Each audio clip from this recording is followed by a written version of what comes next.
When she went all in, something inside her shifted so quietly that no one noticed at first, not even him. There was no dramatic announcement, no text sent into the void, no desperate vow whispered into the night. It was subtler than that, deeper than effort. It was the moment she stopped hovering at the doorway of possibility and stepped fully into the room of assumption. She didn't chase, she didn't wait, she didn't negotiate with the universe anymore. She decided. And that decision was not loud, it was final. The kind of final that doesn't need proof because it already feels complete. In that moment, she stopped being a woman hoping to be chosen and became the woman who knew she already was. You see, going all in is not about forcing the outer world to move. It is about withdrawing all attention from appearances and placing it fully into the inner knowing. She had spent so long measuring signs, checking reactions, interpreting silence, replaying conversations, wondering if she was doing it right. But the day she went all in, all of that fell away. Not because she figured out some new technique, but because she realized something far more dangerous to the old story. She was the source. And when the source changes, the echo has no choice but to follow. She began to live from the end without effort. Not pretending, not affirming frantically, not visualizing with tension in her chest. She simply inhabited the state of being the one who is deeply desired, chosen effortlessly, thought of constantly. It was not a fantasy she escaped into. It was an identity she settled into. And when she did, her nervous system softened, her breath slowed, her energy stopped reaching outward and began radiating instead. This is what most people misunderstand. The universe does not respond to words, it responds to states. And she had finally entered the state that says, it is done, without needing to convince anyone else. When she went all in, she stopped asking herself how and started trusting the intelligence behind everything. She stopped wondering when and allowed now to be enough. And in that allowance, something magnetic happened.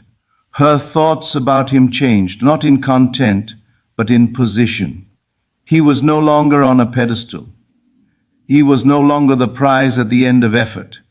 He became a reflection catching up to her inner shift. And reflections always lag behind the movement of the source. She understood this intuitively, and so she didn't flinch when nothing seemed to happen right away. Instead of reacting to the outer world, she responded to her inner world. When a thought of doubt arose, she didn't wrestle with it. She gently returned to the feeling of being the woman who is already loved. When memories surfaced, she didn't spiral. She revised them effortlessly, not as a chore, but as a natural correction, like adjusting posture without thinking. Her inner conversations changed, not because she forced them, but because they naturally align with who you believe you are. And she believed, no, she knew, that she was the one. This is where telepathy begins, though no one calls it that at first. When you stop trying to reach someone and start being the version of yourself that assumes connection, the communication no longer needs words, it becomes resonance. Her emotional tone changed, and that tone carried information. Every time she relaxed into certainty, it sent a signal. Every time she felt chosen, without checking the phone, it transmitted something unmistakable. Not need, not longing, presence. And presence is irresistible because it implies fullness. While others would have tried to analyze his behavior, she stopped watching him altogether, not out of avoidance, but out of self-respect. She didn't need to monitor movement when she already knew the destination, and that inner knowing did something extraordinary. It freed her. She laughed more. She slept better. She felt attractive without mirrors. She moved through her days with a quiet confidence that didn't need validation. And it was in this space, this absence of grasping, that the world began to rearrange itself. Because when she went all in, the universe did not test her with chaos. It tested her with silence. And she passed. She didn't interpret the silence as rejection. She didn't fill it with fear. She allowed it to be neutral, even friendly. She stayed faithful to the unseen. Neville Goddard spoke of this faith, not the emotional kind, but the calm, settled assumption that the wish fulfilled is already a fact. She lived there, and living there changed the rules of engagement entirely. On his side, something strange began to happen. Thoughts of her surfaced without invitation, not dramatic at first, just a subtle pull, a memory here, a curiosity there, her name crossing his mind at odd moments, disconnected from context. He didn't understand it. He only knew that she felt different now, even in absence. The energetic door she had closed to need had opened something else entirely, a vacuum. And nature abhors a vacuum. What leaves one side must be filled from the other.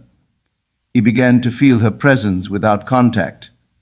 This is the part people doubt because they still believe separation is real. But consciousness does not recognize distance. When two people have been emotionally entangled, the cord does not dissolve simply because one stops pulling. When she stopped feeding it with anxiety, the energy reversed direction. The connection didn't disappear, it recalibrated. And suddenly, he was the one feeling the echo.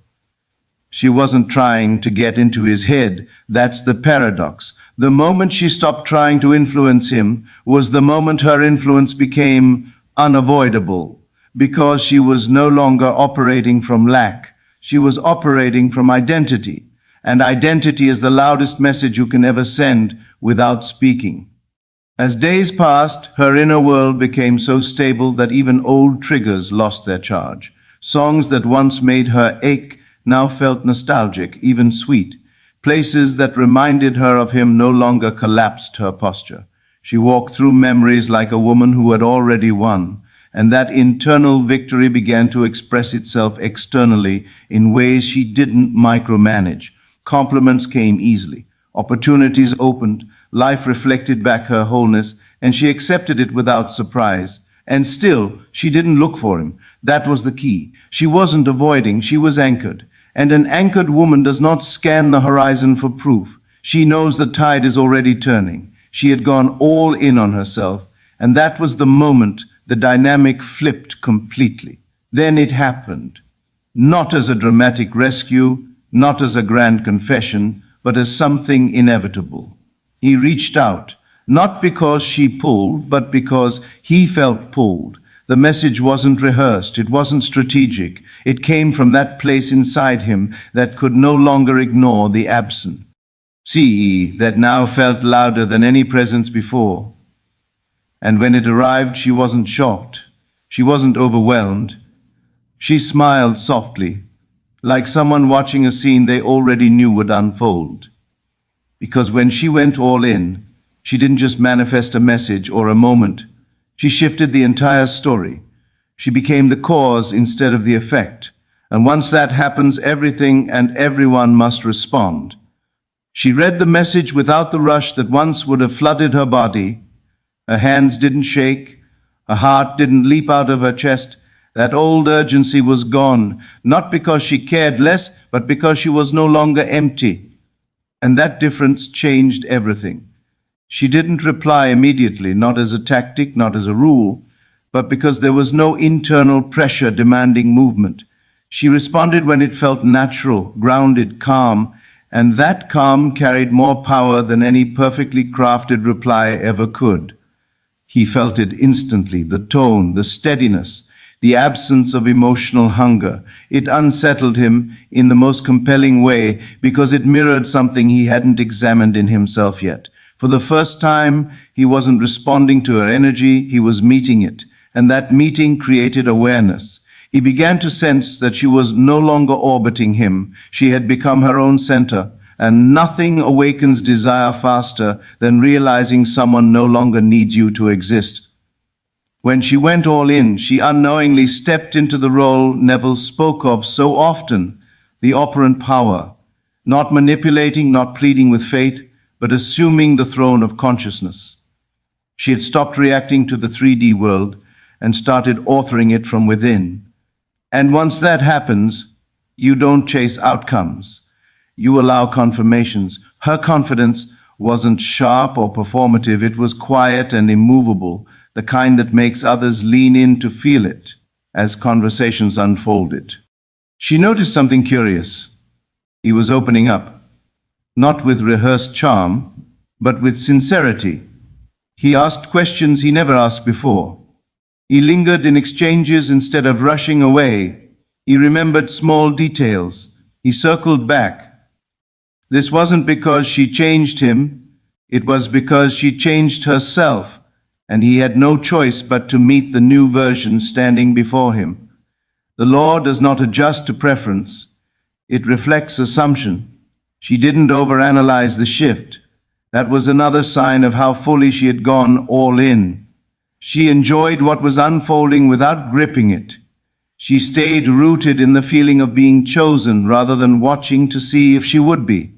Her inner conversations were no longer debates, they were confirmations.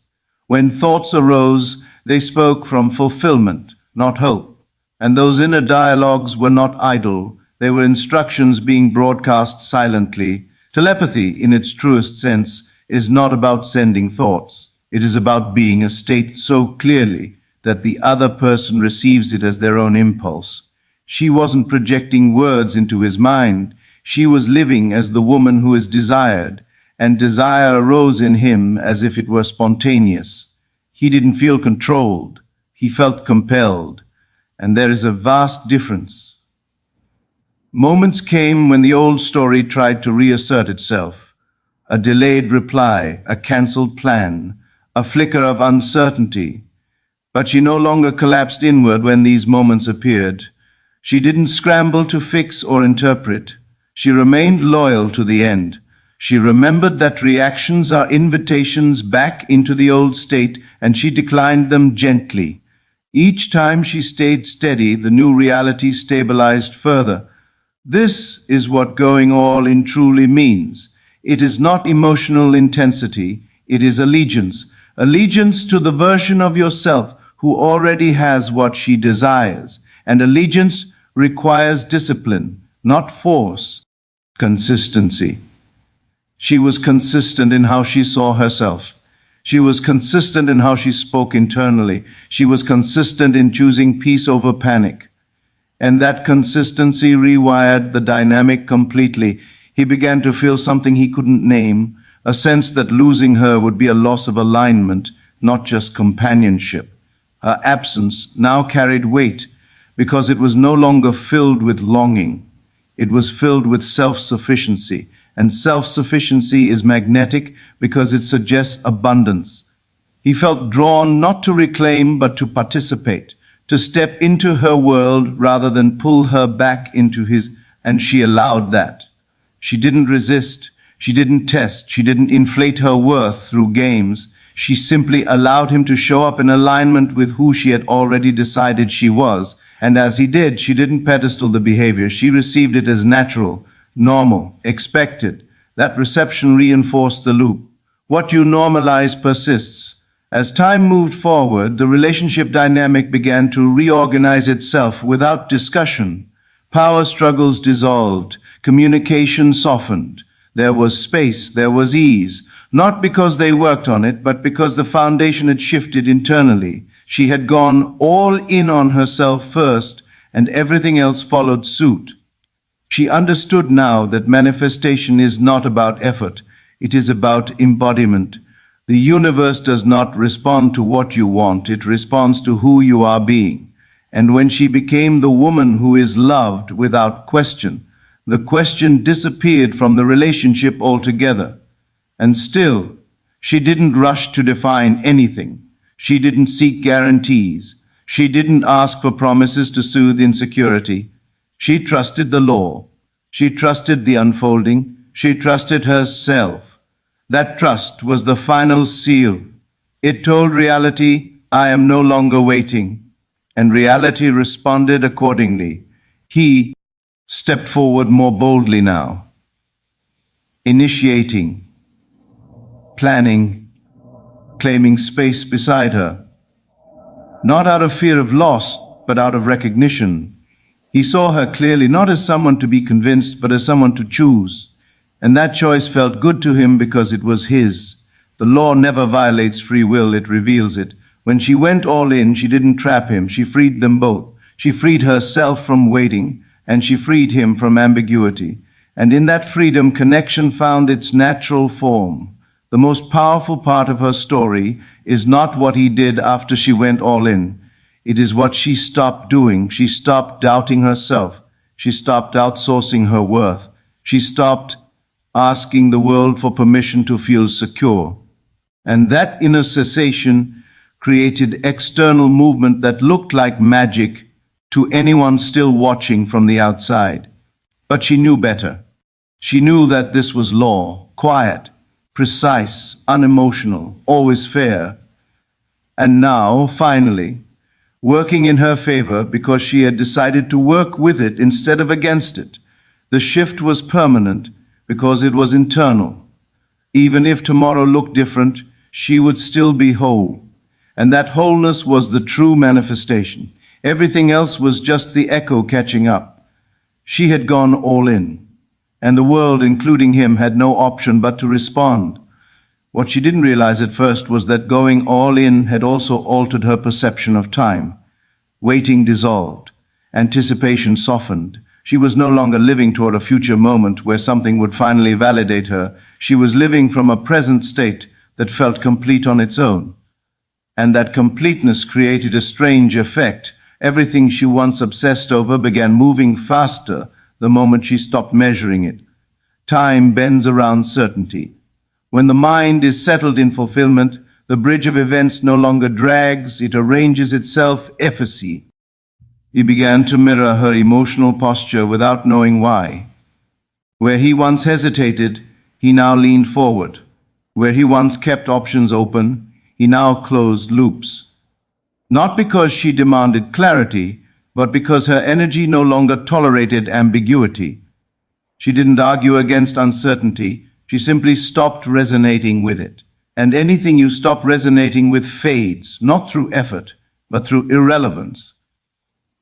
There were moments when she observed him catching himself, about to pull back, about to revert, only to course correct. This wasn't conscious strategy on his part. It was alignment pressure. Her inner stability created a gravitational field that reorganized behavior around it. Neville described this as others playing their part without knowing they are doing so. He was not being controlled, he was being called into coherence. Her inner world had become so vivid, so normalized, that the outer world began to feel like a delayed confirmation rather than a source of truth. She no longer used circumstances to decide how to feel, she used feeling to interpret circumstances. That inversion is everything. That is the moment the student becomes the operator. And once you are the operator, reality becomes responsive rather than instructive. She noticed that when she thought of him now, the thoughts were warm, steady, and neutral in the best way. No spike of longing, no drop of fear, just familiarity, ownership without possession. And those thoughts carried a different frequency. They didn't reach for him, they rested in him. That resting state was the telepathic signal. It said, "You belong here," without needing to say, "Come back." He began to dream of her. Not fantasies, but everyday moments, laughing, walking, sharing silence. The mind does this when a person has been integrated into the sense of self. She was no longer an external object to pursue, she was becoming an internal reference point. And when someone becomes part of your internal world, behavior follows naturally. You move toward what feels like home. She didn't know about the dreams yet. She didn't need to. The law does not require your awareness to function. It only requires consistency of state. And she was consistent. Even on days when emotions dipped, she returned gently to herself. She didn't punish doubt, she redirected it. She didn't dramatize contrast, she neutralized it. That emotional maturity was part of going all in. It wasn't blind positivity, it was grounded authority. As the connection deepened, she stayed anchored in self-leadership. She didn't abandon her routines. She didn't rearrange her life to fit him. She invited him into a life already in motion. And that invitation felt different. It wasn't asking, it was allowing. Allowing is a declaration of sufficiency, and sufficiency is seductive because it implies choice rather than need. He began to sense that she could walk away and still be whole. That realization didn't push him away, it pulled him closer, because healthy desire is not sparked by fear of being needed, it is sparked by the privilege of being chosen. She had unknowingly created that dynamic by choosing herself first. There was a moment, small, almost invisible, when he said something that revealed everything. A sentence that carried weight not because of its words, but because of its implication. He spoke as someone who was already considering permanence, not commitment spoken aloud, but orientation shifted internally, and she heard it without clutching it. She let it land and pass through her, not be, because it didn't matter, but because she no longer needed to hold on to proof. This is where many people break the spell. They tighten around the evidence, they grip the manifestation and turn it back into effort. She didn't, she stayed soft. Softness, when paired with certainty, is unbreakable. It bends without collapsing, and that softness allowed the unfolding to continue naturally. Her self-concept had reached a point where even if he had vanished again, she would not have collapsed. That is the paradox that seals manifestation. The moment you would be okay without the desire is the moment the desire becomes inevitable. Not as a test, not as irony, but as alignment. The universe mirrors non-attachment because non-attachment signals abundance. He felt that too. The pressure was gone. And in the absence of pressure, truth surfaces. He could feel his own desire clearly now, unobstructed by power games or emotional noise. He wasn't reacting to her anymore. He was responding to himself. And what he found there led him right back to her. When she went all in, she unknowingly stepped out of the cycle most people never leave. The cycle of wanting, waiting, wondering. She entered the state of having. And having is quiet. Having doesn't chase. Having doesn't prove. Having simply is. And everything that aligns with that state arrives as if it always belonged there. She began to understand that the real rampage was not emotional intensity, it was identity stability. The most powerful declaration she ever made was not spoken aloud. It was lived moment by moment in how she treated herself, how she regulated her inner dialogue, how she refused to abandon herself for reassurance. That was the signal that changed everything. And now, as reality continued to reorganize itself around her new center, she didn't marvel at it. She didn't feel special. She felt normal. This she really. Z was how it was always meant to feel. Effortless, mutual, secure. The struggle had never been part of the design. It had been a misunderstanding of where power lived. She had gone all in, not on him, on herself. And that choice rewrote the script at every level of consciousness. As the days unfolded, she noticed something even more profound than his changed behavior. Her own reactions had lost their edge. Situations that once would have sent her spiraling now barely rippled her inner surface. She wasn't suppressing emotion, she was transcending the need for it to control her. This calm wasn't numbness, it was sovereignty. She had claimed the seat of observer without disconnecting from feeling, and that balance created a new rhythm inside her. She moved through life with an ease that didn't require explanation. He felt that ease as safety, not the dull safety of predictability, but the living safety of presence. Around her, he didn't feel evaluated or chased. He felt seen without being cornered. That kind of space invites authenticity, and authenticity invites commitment, not as obligation, but as desire. He began showing her parts of himself he rarely shared, not because she asked, but because her groundedness made it natural. She had stopped trying to be impressive. She had stopped editing herself for acceptance. Her words came from alignment rather than strategy. Silence no longer made her uncomfortable, because she trusted what lived beneath it, and in that silence, something intimate grew. Not tension, trust. Trust that nothing needed to be forced for connection to deepen. This is where the universe responds most clearly, not with fireworks, but with coherence. Events lined up in ways that felt organic. Meetings happened easily. Timing flowed. There were no obstacles to overcome, no resistance to push through. When obstacles did appear, they resolved themselves. This without emotional labor. She realized then that effort had never been the currency of manifestation. Alignment was. He began to prioritize her without announcing it.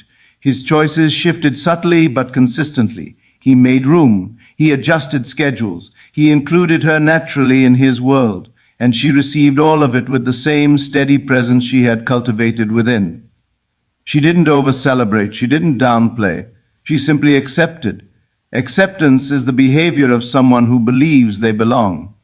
There were moments when he searched her face, as if trying to understand what had changed, and she met his gaze without apology.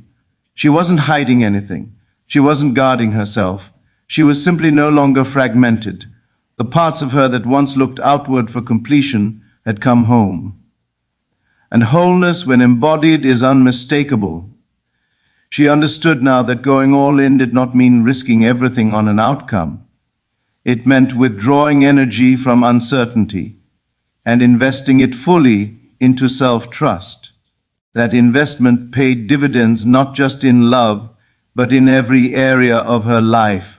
Confidence spilled over, creativity returned, joy felt accessible again, not conditional. She was no longer living in reaction, she was living in authorship. He began to reflect that authorship back to her. He spoke of the future without fear. He referenced continuity, not as a promise to bind her, but as a recognition of direction. And direction matters more than declarations. She listened, not with skepticism, but with discernment. She trusted the law more than she trusted words. Words follow states. States do not follow words. She no longer needed reassurance because she was reassured by herself. She no longer needed proof because her inner world was stable. That stability created an energetic permission slip for everything she desired to arrive without friction. And as it had arrived, she didn't cling, she integrated. This is the part no one tells you. When manifestation works, it doesn't feel like winning a battle. It feels like remembering something you forgot you knew. It feels familiar, ordinary, right. She wasn't overwhelmed by joy, she was settled into it. And that settling was the sign that she had truly gone all in. He sensed that too. He didn't feel like he had conquered her heart. He felt like he had been invited into a space already at peace, and that invitation changed how he showed up. He didn't test boundaries, he respected them. He didn't pull away. He leaned in, not because she demanded consistency, but because inconsistency no longer fit the environment she embodied. She had become the standard without declaring it. And standards, when lived rather than spoken, recalibrate everything around them. The universe does not negotiate with certainty. It organizes around it. People either rise to meet it or fall away, and he rose. Yet even now, she did not make him the center. That was the final safeguard. She enjoyed the connection without losing herself in it. She allowed intimacy without dissolving her individuality. That balance kept the dynamic alive, fluid, and expansive. Love didn't shrink her world. It expanded it. When she reflected on the journey, she didn't see a timeline of waiting. She saw a series of inner decisions, moments where she chose alignment over anxiety, trust over control, being over becoming. Those moments were invisible to the outside world, but they were the true turning points. Everything else was just choreography. She had learned that the universe does not respond to desperation masked as desire. It responds to self-recognition. And self-recognition changes the way others see you because it changes what you accept. She no longer accepted half connection, mixed signals, or emotional confusion. Not because she rejected them loudly, but because she no longer resonated with them quietly.